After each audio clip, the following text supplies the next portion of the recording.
বন্ধুরা, আজকে আমি তোমাদেরকে খুব সহজে তাল মাড়ি কিভাবে বার করতে হয় সেটাই দেখাবো। অনেকে তাল এরকম ভাবে ঘষার জন্য তাল ফুলুরি বা তালের লুচি বা তালের পিঠে কেউ খেতে পারে না।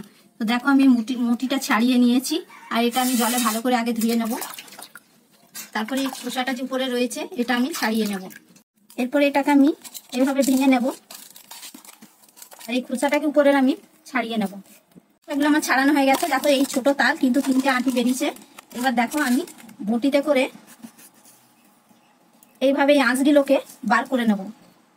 দেখো আঁটিটা দেখো কিরকম পরিষ্কার হয়ে গেছে, আর এইভাবে সব আমি চঁচগুলোকে বার করে নিচ্ছি। দেখো কতটা হয়েছে, আর আঁটিগুলো পরিষ্কার হয়েছে, আর কত কম সময়ে হয়ে গেছে।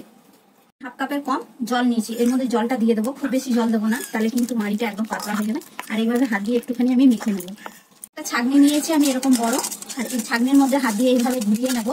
তাহলে চঁচগুলো দেখো সব উপরে উঠে যাচ্ছে, এইভাবে কিন্তু উঠে যাবে। আর যে মাড়িটা রয়েছে ওটা পুরো নিচে পড়ে যাবে বাটির মধ্যে। তালের মাড়িটা বার করে নিয়েছি, দেখো একটুও নেই, আর এর মধ্যে কিন্তু একদম চঁচ পড়েনি। অনেকেই কিন্তু তাল মিশতে পারে না, হাত ব্যথা হয়ে যায় বলে। যদি তোমাদের কাছে মশারির নেট থাকে তাহলে কিন্তু মশারির নেট দিয়েও ছেঁকে নিতে পারো। আমি ছাঁকনি দিয়ে ছেঁকেছি। অন্য কিছুতে তাল ঘষলে কি হয়, তলের চঁচগুলো পড়ে যায়।